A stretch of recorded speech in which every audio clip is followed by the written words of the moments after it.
this, and I think that it's quite possible that there is something there that the Minister can do. At least he could make sure that the HAP will actually pay the rent, even if the tenant stops paying the rent themselves.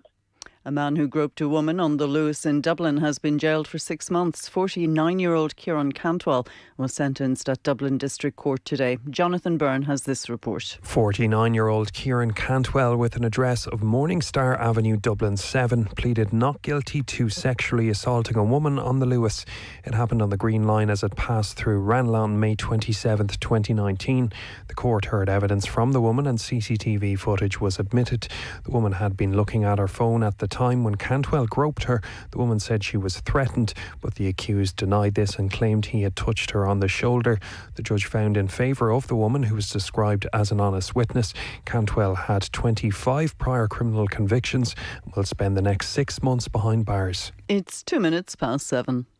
News Talk weather. Thanks to Ryanair. Leave the kids at home this midterm and book a sneaky getaway with Ryanair low-fare flights to over 200 destinations. Generally dry tonight, turning cold with lows of 0 to 5 degrees. Now you're up to date on News Talk.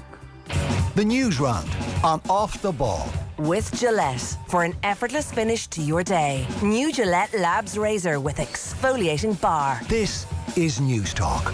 Now then, you're welcome along. Monday evening's Off the Ball. It is fair to say yesterday's game at Anfield delivered on the entertainment front. Liverpool prevailed. We will talk to Pat Nevin about that game and the rest of the weekend's action on the football show after 9. Monday night rugby, we have Jerry Thornley and Gordon Darcy on the way after 8 o'clock, and then this hour we have Eddie Brennan explaining to us the magic of Ballyhale. They have won 5 in a row in Kilkenny. They've won 20 overall in Kilkenny, despite only being in existence 50 years. And also why for him TJ Reid is the greatest hurler of the modern era. So Eddie Brennan on why TJ Reid is the GOAT. 53106 the text number. We're at Off the Ball on Twitter. Michael McCarthy, hello to you. Hi, Joe. Richie McCormack, also the GOAT of broadcasting, is with us as well. Hello. My empty award shelf says differently, Joe. So if he's the GOAT, how come he's qualified as the greatest of the modern era? Surely that would be the got me. Well, indeed. I'm just saying. Go all out. Eddie did the classic yesterday, which is tweet something in the heat of the moment. And then we get him on to we jumped on it. So what he tweeted was, this is after TJ Reid did his thing yesterday. TJ Reid is the greatest hurler since Italia 90. Yeah, not quite. TJ is the GOAT now. Time is up on this argument. He's the greatest hurler with the greatest hurling brain. And then to be fair, so I mean we'll talk to him. Christy Ring, Laurie Maher, the Rackards, Jimmy Doyle, etc.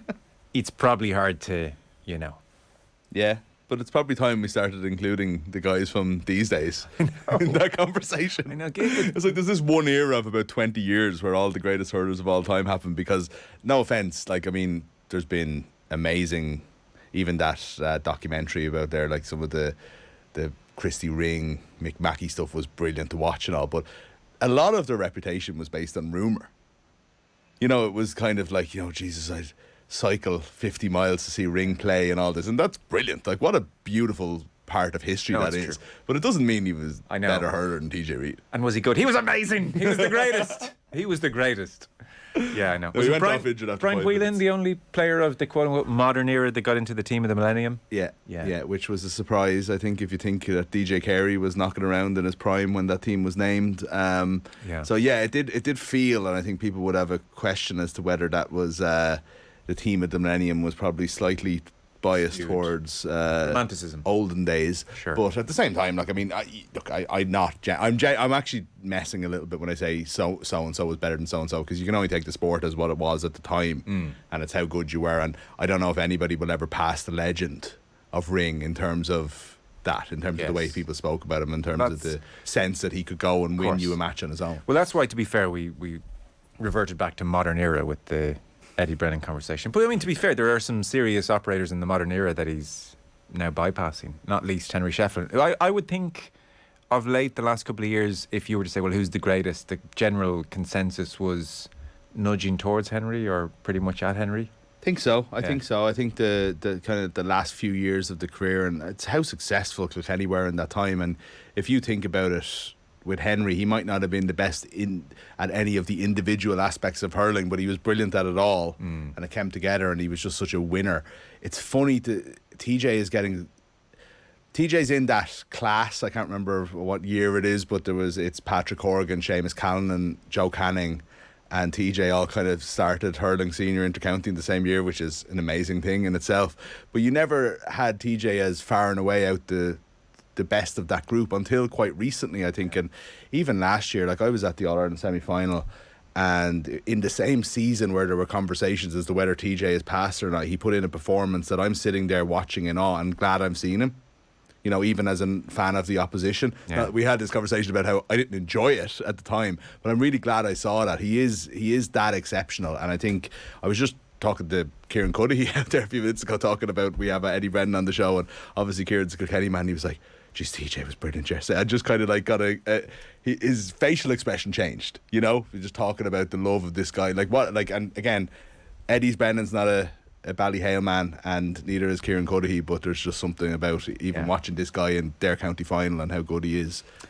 And to be fair, I mean, I can see his face changing. It must be nice to go from talking about Liz Truss or the cost of living crisis to, God, TJ Reid was very good though.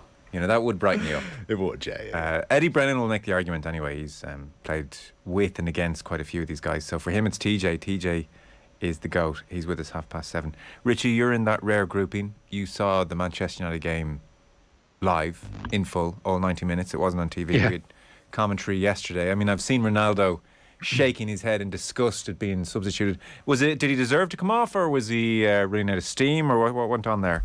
You look at that chance that fell to Marcus Rashford, and Vinny Perth said it next to me on commentary yesterday. That falls to Cristiano Ronaldo in the 94th, 95th minute, whenever it was. That goes in, and I don't think there's much arguing that. It's difficult to say whether or not he deserved to go off, because United as a whole were really disjointed, and them being disjointed is not going to favour the type of game that he wants to play, and it's not going to create the type of chances that he can put away. So you can see the logic in that sense of taking him off, but there were other players around the pitch who you could probably pick on first before him and say, listen, your race is run. We're going to stick on Marcus for the last 20 minutes here and see how he can get on. Jadon Sancho would have been one of those. He had a fairly quiet game. His reaction to being taken off was over the top, but there were enough reasons to say beforehand. Like, you look at the chance that was ruled out for offside, where he was just like a million years late in trying to get himself back onside, never mind play anybody else on.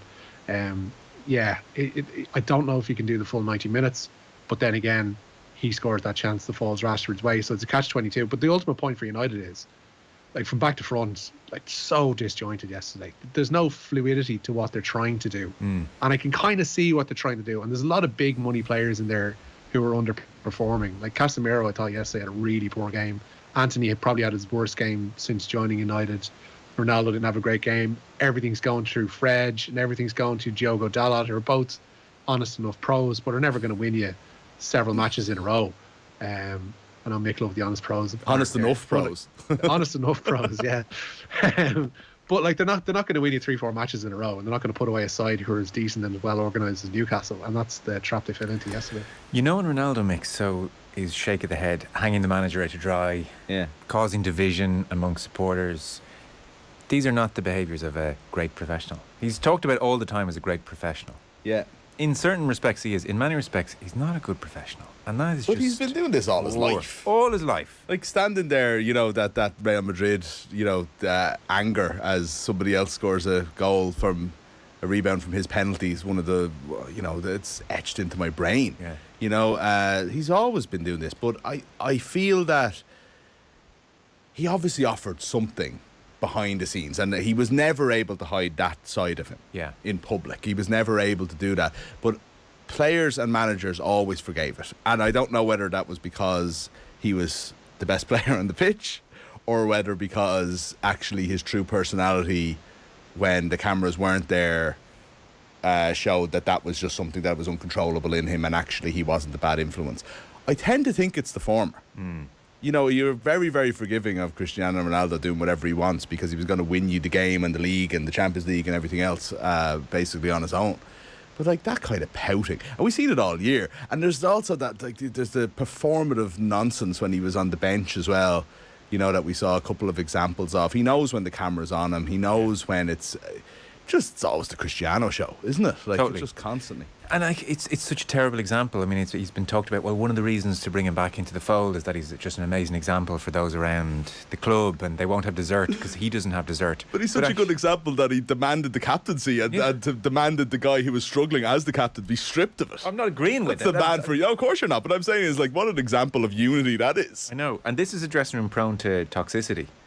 And he's giving it the manager's a disgrace. Who's with me? Who's against him? And the worst part is there are apologists for him in the media who will never criticise him no matter what. And on this instance, they'll say, you love to see it in a great... But never likes to be taken off. That's the worst part. There is that sort of being disappointed to be taken off, sure. and tapping the manager and saying fair enough, but being angry, and there's being angry at the manager. They're two different things. And there's pulling a it's neck obvious muscle. which one it is. Pulling a neck muscle to let everyone know that you're disgusted at being taken off. Anyway, we'll talk to Pat Nevin about that on the way. Lads, your man that cycled the 50 miles to watch Christy Ring was in his bare feet, had no saddle on his bike either, says the Walkinstown Beckenbauer. Walkinstown Beckenbauer? Yeah. It's been a while. He made a return on Thursday, actually. Nathan was equally as excited as you, but where's he back been? In the game. Where have you been? Text in. Let us know, Walkinstown Beckenbauer, 53106. From memory, a man who had a man shed and would text in from out there. Yeah. From memory. Maybe it's been renovated. Maybe. Nathan thought we lost him during COVID. It was a terrible thing to say on air, I would say. I didn't say that on air. Okay, I don't know why I repeated it. I was so horrified by what Nathan had said. Event at Anfield. That was a great game. Sorry, you're talking to me. Yeah, it was one of the... there's something about a Sunday afternoon kickoff when it's the two big games meeting that just gets you all excited, but usually it doesn't quite live in the memory. It's just there's that feeling of the build-up. I think yesterday, all the way through, I was like, there was that 99 minutes and 45 seconds, I'm pretty sure the final whistle went, but I was still just wanting more. Yeah. It was brilliant. It was just so exciting, and that's for good and bad reasons. It was for Liverpool's resurgence, it was for the refereeing performance, it was for Jurgen Klopp getting sent off, it was for Salah being Salah again, the exact conversation we had in the show during the week about him being kind of like ousted to the sideline this year. He was so centrally involved all the way through the second half.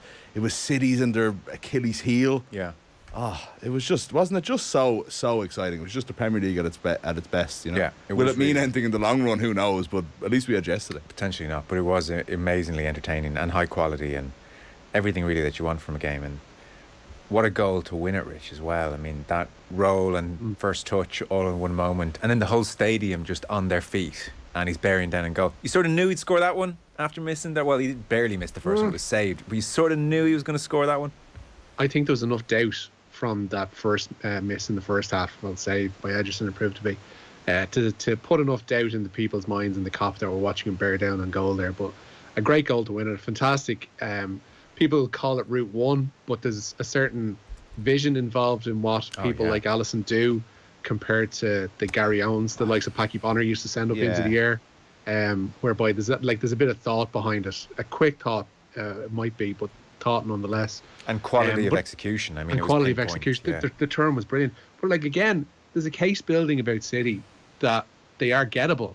Like, this is a team that Newcastle scored 3 goals against earlier on in the season. Newcastle were unlucky not to win that game.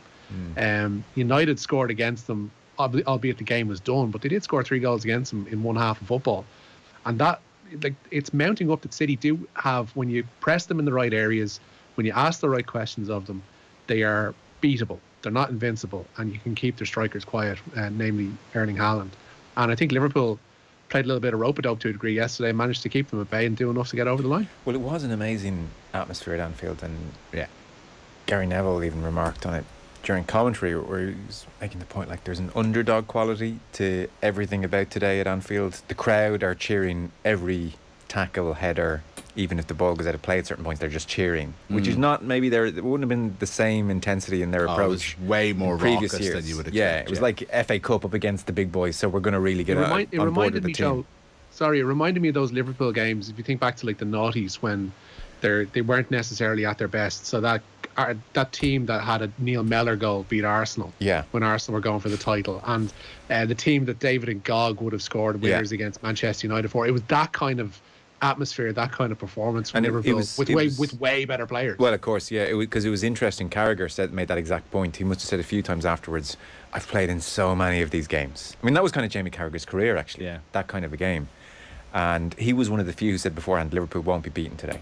Just there'll be an energy in the stadium. Just knows what Anfield's like on days like that, yeah. And he was right. And then even I thought, like, Van Dijk, who has been so lethargic for so much of the season and I think has really struggled for motivation, there was that moment where he slides full length across the ground to stop a cross. Yeah. And I was thinking, this is the first time his shorts are going to have to be washed. You know, it was just like so out of keeping. Yeah. That desperation that they had. Yeah. And that's a different one than you're talking about when he intercepted the it would have been a tap-in goal and he just got there in time. I think so. This was like a low cross and he put it out for a corner. But he slid in from nowhere. Just had a much better game. And you think of him at Old Trafford when James Milner is saying, what are you doing? Yeah. You're just standing there. There was a desperation about them, which made a colossal difference. And it's so obvious to tell. And I suppose the key for Liverpool will that come on over the course of the year. But to the point Richie's making about City being got at, like, I think that's what makes yesterday and so interesting, because for the rest of the season, that is what I don't know if that's something, if they're almost too good and challenged so rarely that they're not shoring it up and they're not fixing it. Because how many like in the second half alone, Salah was within 40 yards of space at least 3 times. There was a chance beforehand, which wasn't as good a chance in the end. It was a bit wider, but he hit it wide. There was the goal, and then there was the time Núñez didn't put him through, which was obviously a massive mistake from Núñez. But Salah had nobody. And it's like, that's Mo Salah. I know. And you've also played against him for your entire time as manager there, if you're Pep Guardiola. You know what he can do. Yeah. So what are they going to do against guys they don't know as well? It's true. It wasn't like, Danny Ings is up there on his own. Yeah, exactly. So, like, with all due respect, don't worry about it, Joe. I'm fine. But like, it's there's chances. Newcastle definitely. I thought Richie makes a good point there, because they were so good at in that game. So look, teams just need to learn from it and go at it. And look, some of them are going to get beaten 7-0. And that's just the way it is. But just. Again, I'm sort of still excited, even, more than 24 hours later talking about it. Yeah, they are must-watch games. We'll nudge our way towards the news round then. By way of detour, Paul in Cork has texted in to say, if the Walkinstown Beckenbauer is making a comeback, then I, Paul in Cork, will also send a message tonight. Paul, we have no memory of you. Jesus. Poor Paul. Sorry, Paul in Cork. It's a bit different from the Walkinstown Beckenbauer. I know Paul in Cork. It's nothing against Paul's messages. I'm sure they're incredibly interesting. It's not as memorable. The Sunday game gone. That's the Sunday game gone for you. Oh dear. Let's crack on then with the news round, which is as ever brought to you with Gillette Labs for an effortless finish to your day. Paul in Cork, text in, give us your hottest take. Give us your hottest take this news round. We will absolutely read it out, whatever it is. Or your best bits from over the years. What text did you send in over the years, Paul in Cork, that got us most excited? And prove us wrong. So, Richie, where are we starting? Leinster coach Stuart Lancaster has backed Will Connors to return stronger than ever after his latest injury setback. The flanker is now out for 12 weeks, having required an operation on a bicep injury he sustained in the recent win over the Cell Sea Sharks. That game was Connors' first start since January. He had a knee injury then, but Lancaster believes the Kildare man can have a strong second half of the season. Yeah, I think Ronan's probably different. I think he's closer to. It's not quite as grave as you described, to be honest. So he's he's going to get back. But Will's been particularly unlucky, really. With the injury that he has, so that he takes one step forward and unfortunately he gets an injury and has to take one step back. But the good thing about Will is he's got an incredibly positive mindset, incredibly optimistic, and the form he showed in the pre-season and certainly in the start of the season means that once he gets over this bicep injury, he'll be back soon enough. And he's got a long, he's got the Christmas period and plus the whole of 6 months at the second half of the season to aim for, including the Six Nations and hopefully a World Cup squad to aim for. So it's still all ahead of both of them for sure. There's just so many injuries at the moment in rugby. I mean, maybe that's stating the obvious, and it's always like that. It would be interesting to see a comparison with 10 years ago, but you take Leinster alone. So Kelleher now 8 weeks with a hamstring, and he had missed the New Zealand tour, and he came off against France as well in the Six Nations. So he's had lots of injury spells. Harry Burns similarly Will Connors, who Stuart Lancaster is talking about there, 12 weeks. Hugo Keenan injured. James Lowe injured. Gibson Park injured. Josh van der Fleer hurt his ankle Friday. James Ryan twisted his knee awkwardly. That's just Leinster. Yeah. So Jordan Larmour. Jordan Larmour, of course, yeah. I mean, it's brutal. Yeah, a lot of those players played with Ireland, and again, I never really found out why the summer tour schedule has moved from June to July.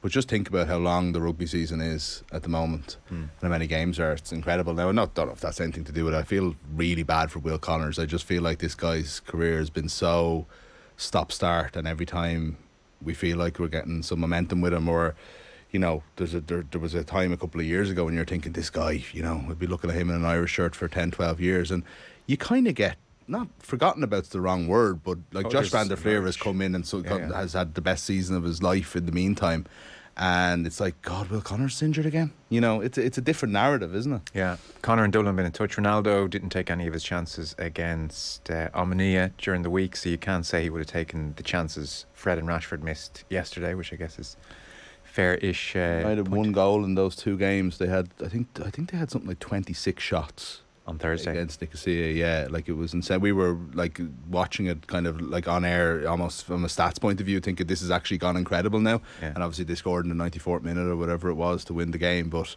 United are clearly struggling in that regard. It's and that's the reason Ronaldo's actually back in the team, is because whatever they had found with Rashford, Anthony, and who else, and Sancho is not working anymore. Yeah. His finish against Everton was very good last week. I think it was in the strength of that he kept his place. And Rashford had an illness as well. That was one of the reasons Ronaldo was starting. Probably would be more likely to take a chance than Fred or Rashford, to give him his dues. And then Walkinstown Beckenbauer back in touch. I'm still alive and kicking. COVID wrecked my head, but I got through it. Love the show. Neil, a.k.a. Walkinstown Beckenbauer. This is getting very intimate. Neil. First name. Plot thickens.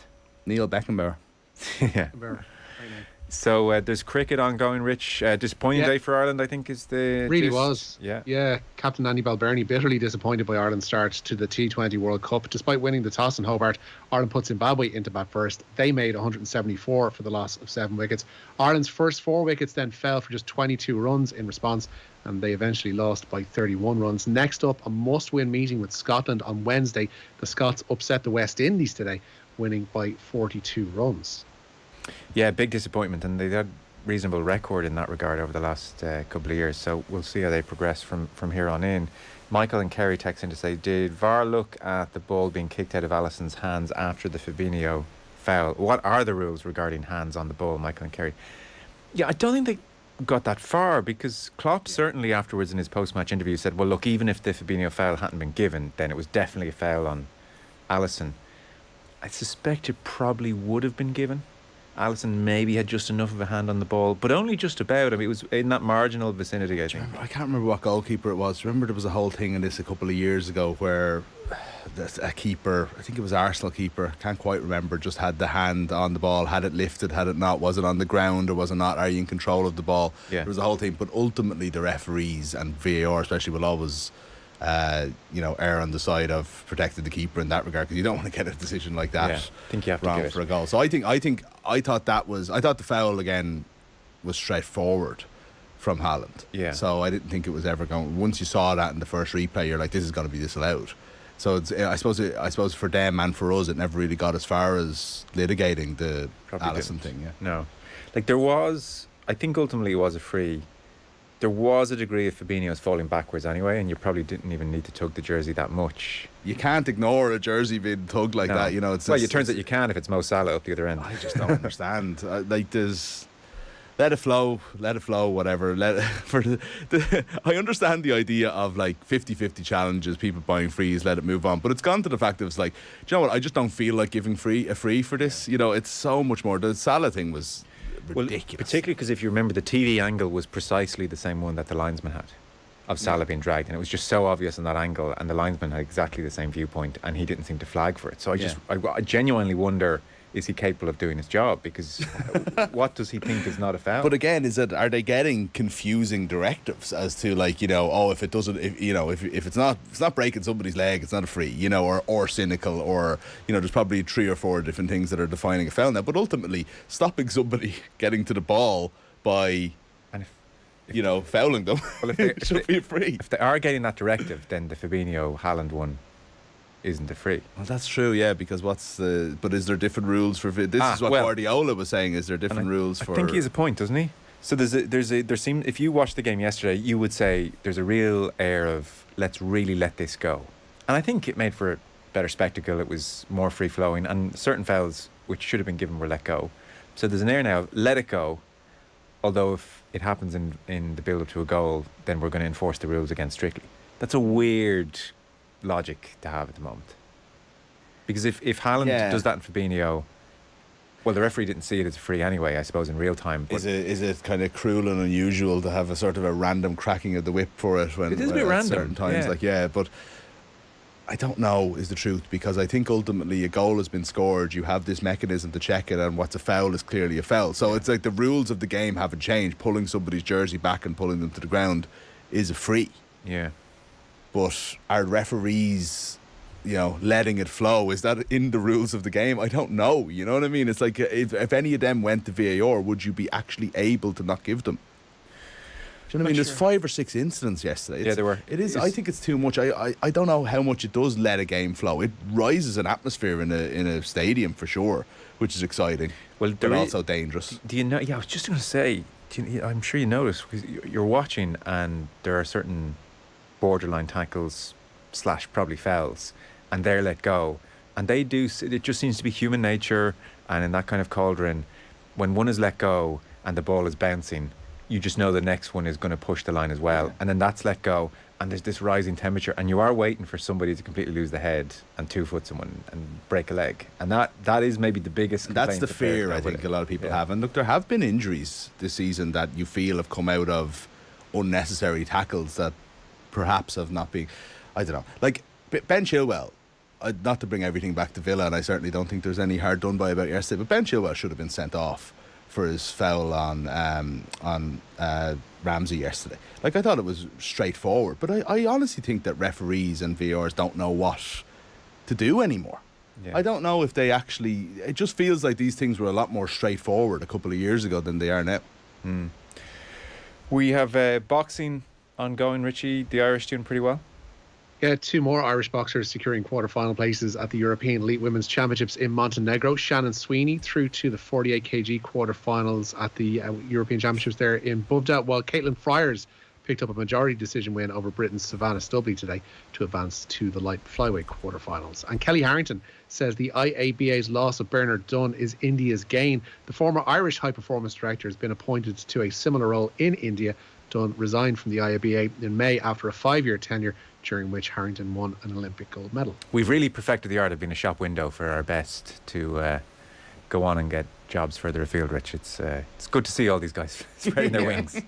And the Dunn situation and all that, showing no sign of resolution either, really, at least in the public domain. So, yeah, it's ugly, and you can't blame him for looking elsewhere, to be quite honest. You have some fallout from the game at Anfield yesterday? Yeah, Merseyside police are working closely with both clubs as they investigate a number of incidents around the meeting of Liverpool and Manchester City yesterday. City boss Pep Guardiola had coins thrown at him from the stands while their team coach was attacked as it left the ground. There was offensive graffiti, sprayed in the away section of Anfield, and some City supporters sang derogatory chants about the Hillsborough disaster. Liverpool won the game by a second-half Mo Salah goal to nil to inflict the first defeat of the season upon City. However, Pep Guardiola was angry about the game regarding a Phil Foden goal that was ruled out by VAR. The referee spoke with my assistant coach Rodo, and Jurgen said, okay, I'm not going to make faults until it will be clear. And all that game was play on and play on and play on and play on, except the goal, because we scored after it's not play on. So this is what happened. The referee can decide, I'm going to whistle all the actions, but he decided don't do it, and after he did it. We didn't lose the game for that, because nobody knows what would happen, but it was a moment that we have our momentum and we control and score a goal, and could not do it. And after we lost by a mistake, so we didn't follow the transition that we know every time Alisson play quick and Kevin didn't follow and Joao lose the duel. Always is difficult against Salah because he used perfectly the body, it was so good, and after that the transition for Liverpool always is his key point. And this is that what we have to learn for the future, for our tight games, like always have been against Liverpool, in Champions League games always have been. But the way we played, the performance we came here with the make a build up and with the courage we play was fantastic. Like Lily, it happened here. The FAI Cup semi-finals and the Community Shield, we were so soft. They shout, we have to shout more. They run, we have to run more. Otherwise, in this stadium, it's impossible. We handle it, and we did it. And after, football is football. It happened. Yeah, Guardiola there. It's interesting he says Kevin didn't follow De Bruyne. That's very much Pat Nevin's opinion on the goal as well, that De Bruyne every bit as at fault as João Cancelo. So we'll talk to Pat after 9 o'clock. Final text in. Dermot Gallagher today said in Sky that it would have been a foul on Alisson if it had made it that far. So says the Monkstown Maradona. See? If Paul and Cork was like the Cove Cruyff, we would remember him. But that's just... it's all about marketing. Monkstown Maradona, thank you for the text. Although really, ref watch on Sky Sports News of a Monday. God, that show's terrible. Well, it's just, there's got to be other ways to get through the morning. Sue Smith and Stephen Warnock. Got to be other ways. Ref watch. And by the way, Dermot Gallagher says no decision is ever wrong. Does he? Oh, everything. Hang on, he's a friend of the show. I know he is. But that's when he has his Dublin accent. When he's talking in his English accent, he defends every refereeing decision made in the Premier League. We got to go. Richie, thank you. Nice one, lads. Michael, thank you very much. Cheers, lads. Your chance to win big. News Talk's cash machine. So Janice O'Leary became our 5th winner in a row. She answered Barry's call today. Cash machine reloaded. The new amount is €20,410.48. So you text play to 57557. Get your entries in by 3 o'clock tomorrow afternoon, and then across the Go Loud network stations, Barry Dunn will make the call. If your phone rings